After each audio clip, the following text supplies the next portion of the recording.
Oke guys. Assalamualaikum, balik lagi dengan Jaki. Hari ini tanggal 30 Juli ya guys ya. Pukul 5:58 gue mau bahas Telkom karena Telkom ini sudah merilis laporan keuangan kuartal 2 tahun 2024 tadi malam pukul setengah 11. Dan kita bahas singkat aja. Ini perusahaan sahamnya di harga 3.050. Telkom ini gini guys, secara pendapatan yang tadinya dia 73 triliun, sekarang menjadi 75 triliun. Meningkatnya hampir 2 triliun. Nah, kemudian laba usahanya yang tadinya 23 triliun jadi 21 triliun. Nah, laba usahanya turun nih, pendapatannya meningkat, laba usaha turun, berarti ada masalah di beban. Kita bahas selanjutnya dulu. Sehingga laba periode berjalan yang dapat diatribusikan kepada entitas induk, laba bersihnya yang tadinya 12,7 triliun menjadi 11,7 triliun. Laba bersihnya turun 1 triliun. Ada masalah apa Telkom? Nah, gue mencatat begini guys, setidaknya ada dua permasalahan serius yang saat ini dihadapi oleh investor saham Telkom. Investor saham Telkomnya ya guys ya. Karena gini, kita kan harus melihat beban-beban. Pendapatan oke naik, at least dia masih naik lah, masih bisa naik. Tapi kok labanya, terutama laba usahanya turun. Nah, di sini ada gue mencatat dua. Permasalahan perusahaan ada banyak. Cuman sebagai investor kita ngelihat atau gue pribadi melihat saat ini ada dua. Beban karyawan yang besar. Ingat ini mengurangi EPS guys ya. Tapi sebenarnya ini bukan masalah perusahaan nih kan. Dia beban, cuman untuk perusahaan ya dia kan buat karyawannya gitu loh. Jadi beban karyawannya yang tadinya tahun 2023 semester 1 itu nol, sekarang menjadi 1,2 triliun. Dan setelah gua cek waktu tahun 2023 full year ya, yaitu di beban karyawan belum ada pensiun dini, program pensiun dini. Nah, ini sebenarnya negatif dan positif. Negatifnya di mana? Ya karena ini ya salah satu faktornya karena peningkatannya cukup drastis guys, dari 0 jadi 1,2 triliun. Ingat ya, tadi labanya berkurang 1 triliun. Nah, ini ada peningkatan cukup drastis menjadi 1,2 triliun. Program pensiun dini. Jadi negatifnya ini mengurangi EPS buat para pemegang saham Telkom.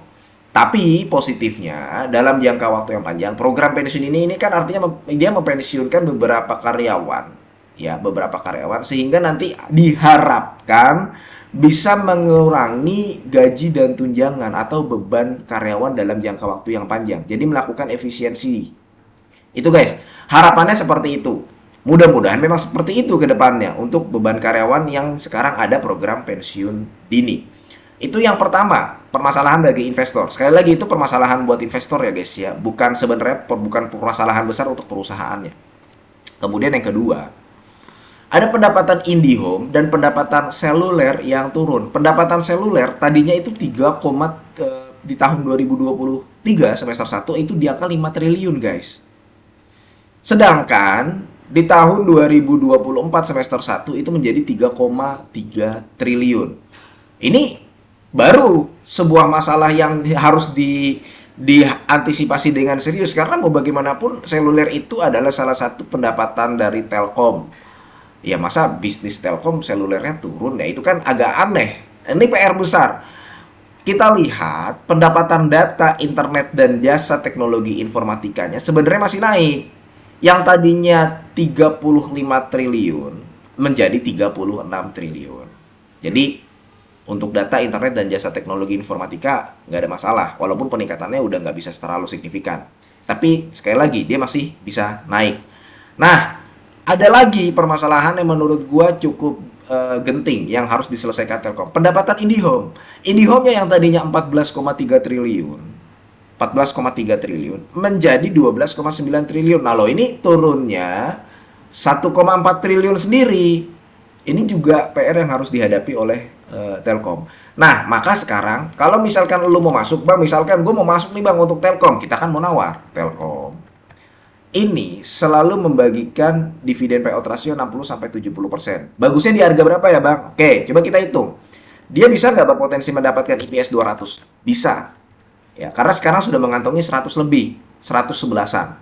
EPS kuartal 1 itu kan ada di angka 61. Kemudian EPS kuartal 2 ada di angka 58. Artinya EPS-nya di angka 109, 110-an kan.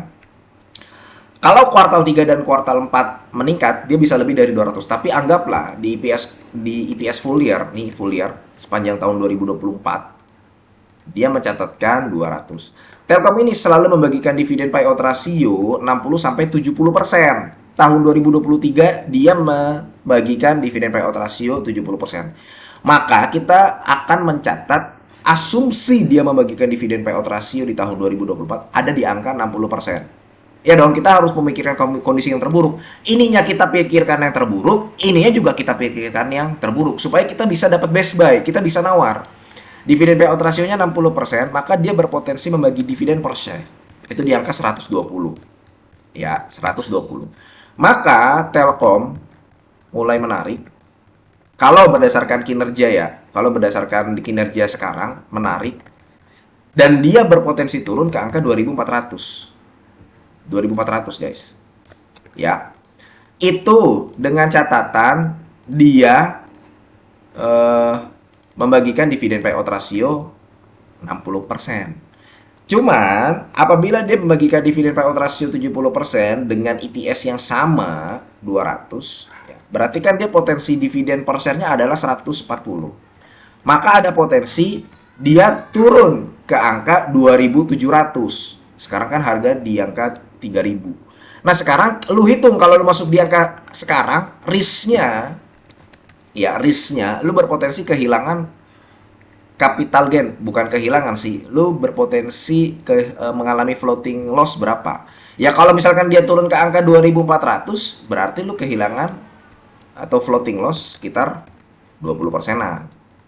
Ya, itu kita harus ngelihat risknya. Kalau misalkan dia turun ke angka 2.700, lo beli di harga sekarang, maka dia berpotensi floating loss sekitar 10%. Jadi jawabannya, Bang, apakah beli di harga sekarang 3.000? Nanti dulu. Karena merespon laporan keuangan kuartal 2 tahun 2024 ini, Telkom berpotensi untuk turun dulu. Ya, sebelum nanti bisa nggak nih si Telkom memperbaiki kinerja? Terutama dua masalah ini, guys. Apalagi yang ini nih, ini yang paling penting nih, pendapatan IndiHome dan pendapatan seluler turun. Untuk data, internet, dan jasa teknologi informatikanya nggak ada masalah. Jadi itu guys ya, kalau misalkan mau nawar, dan lu harus paham risk dari Telkom itu sendiri. Oke, mudah-mudahan video ini bermanfaat, dan semoga lu sehat selalu, sehingga kita bisa bertemu kembali di video-video selanjutnya. Ini bukan ajakan jual beli. Gua akhiri, wassalamualaikum warahmatullahi wabarakatuh.